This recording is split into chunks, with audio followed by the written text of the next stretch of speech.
Welcome to this video on the most important beliefs in Buddhism, things that all schools of Buddhism share and that really point the way toward freedom and complete joy in this system. I originally recorded this talk as a live Insight Timer teaching, and there's a link to find me on Insight Timer below, so if you want to join future sessions, you'll get notified of them. Also, this video is part of a whole series on types of Buddhism and the different beliefs and practices and history of these different forms of the Dharma. And I also created handouts to go along with the different sessions that I did in this series. So if you want to get the handout for this session, you'll find a link for that below. And if you want to get notified of upcoming series or talks that I do on types of Buddhism, Buddhist beliefs, or the history of different forms of Buddhism, you'll also find a sign up below so you can get notified of that. And also when I post videos or other resources about that, I'll send you a notification. I hope you enjoy this video and that it brings you a little closer to waking up and finding bliss in your life. One of the most core teachings in really all of Buddhism is the idea of samsara and nirvana.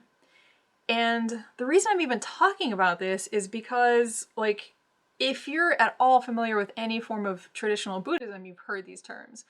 But a lot of, secular Buddhism or mindfulness instruction, especially in the West, is really, it doesn't necessarily take these two ideas seriously. But I think to understand traditional forms of Buddhism, you have to understand and appreciate samsara and nirvana. And the idea of samsara is that it is the cycle of birth, never quite getting our life together, and then dying, and then being born again and trying the whole cycle over again. The idea is we literally die and are reborn again and again and again.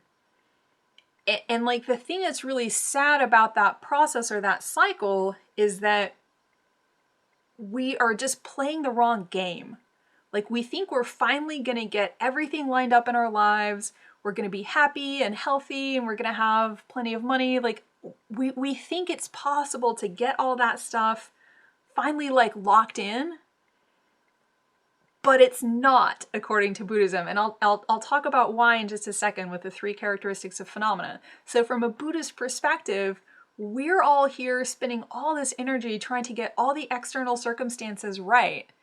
And at the end of the day, we're never going to make that work.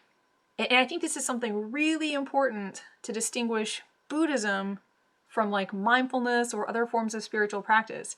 This is not a positive affirmations thing where if you believe it enough, everything good is going to come to you in your life and nothing bad will happen to you. Nope. Buddhism, and particularly Theravadan Buddhism, says as long as we have not woken up to the true nature of reality, we're always going to be subject to suffering. Even if life is good now, we don't know that it's going to be good next year. I mean, life in January of 2020 did not predict what life was going to look like in March of 2020, for instance. But the really good news of the Buddhist tradition is that, okay, we're playing the wrong game. We're trying to get the externals right. We're trying to get, you can even think of trying to have good health and wealth and all this stuff as externals because we don't control our bodies. I mean, if we get sick tomorrow, we can't just decide not to be sick anymore. So we're trying to get all these external things right that we don't really control. But instead, if we would focus on recognizing what reality really is, we could wake up, we could be done with all suffering, we would finally start playing the right game. And there is an exit to samsara. This is called in Pali nibbana.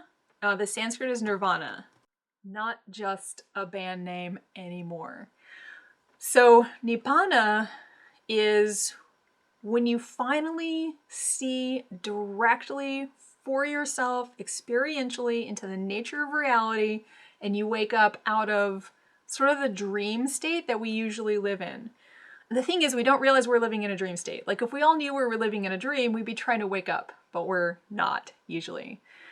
That brings me to the next thing I want to talk about, which is the three characteristics of phenomena. So these are the things that if we realized them, we would wake up. And that's what Buddhist meditation is all about, is waking up. And I'll talk about that in just a moment. But basically, the three characteristics of phenomena are, first of all, impermanence. Second of all, lack of an inherently existent self. And third, what you might call unsatisfactoriness, or the Pali word is dukkha. So first of all, we think of ourselves as kind of like stable, ongoing beings. You know, in March of 2020, I had some teachings on the West Coast of the US planned, and that did not happen. So every time we make plans, even if it's just dinner plans for tomorrow night, we just assume that the me who makes the plans is going to be the me who shows up to do the thing that we planned. And the Buddhist tradition basically says, no, you're not.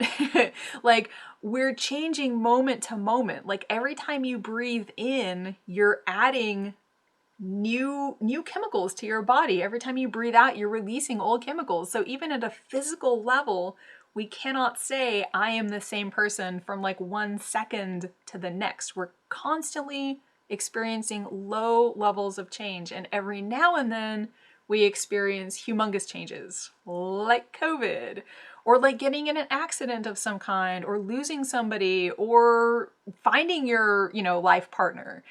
So this idea of impermanence is foundational to all schools of Buddhism, and the idea is that we assume we're not going to change very much, but we do. And we don't know when we're going to change, and some of those change factors are out of our control. Like I said, having an accident, losing a loved one, winning the lottery. There's just a lot of stuff that can happen to us that changes our world very, very quickly. But we don't tend to realize it. So that's number one, impermanence. Number two, lack of an inherently existent self. This, I think, is one of the things that just trips people up about Buddhism in general. And, it's the Theravadan tradition. This is something everybody agrees with, so I don't want to take all of Theravada's time talking about basic core shared beliefs, but this is really important for the Theravada tradition. So, according to the Theravada understanding of this doctrine of lack of an inherently existent self, what we really have is a body and a mind, and they talk about the 5 aggregates. So there's the body and there's the 4 aggregates of mind. So like consciousness and volition, different aspects of our mental experience, and all those things together, we stick one label on top of it and we say, oh, that's me. And the idea behind this doctrine it's called anatta, or in Sanskrit, it's anatman. I'll put this in the chat too. Anatta, anatman. So the idea is we think there is a self in just a collection of experiences. We experience our body, we experience our mind, and on top of that, we stick this label, me. And the problem with that, again, is that the body's gonna die, or it's gonna change. It's gonna, be influenced by circumstances.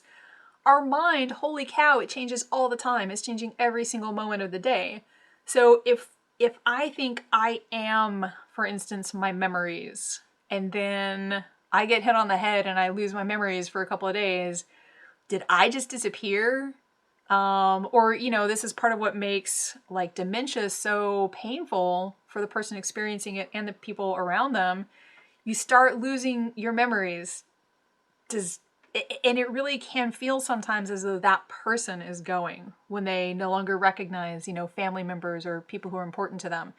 So the idea that a stable, ongoing sense of self can really be built on top of just these parts that make us up, these mental factors, this physical factor, from a Theravadan perspective, that's where we go wrong.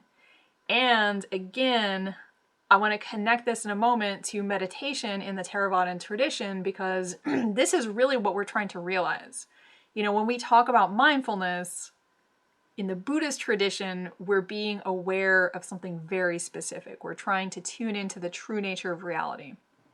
So the last thing is dukkha, or unsatisfactoriness, and this one really follows from the first two. If we think we're permanent but we're not, if we think there's an actual self that we can somehow satisfy with like the right conditions, but there's not, then when we try for those things, it's inevitable that we're gonna fail. And then it feels like I am screwing up. I am a loser. You know, why can I not, whatever, get my life together?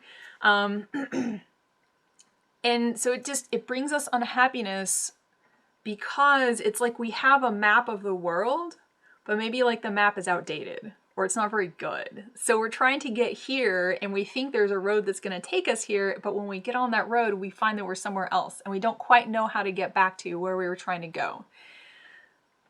And that right there, the mismatch between how we think of reality and how it really is, that is what creates dukkha or unsatisfactoriness. So it's not that like life is suffering, it's inevitable that we're all going to suffer, so like let's just get on with suffering or something like that.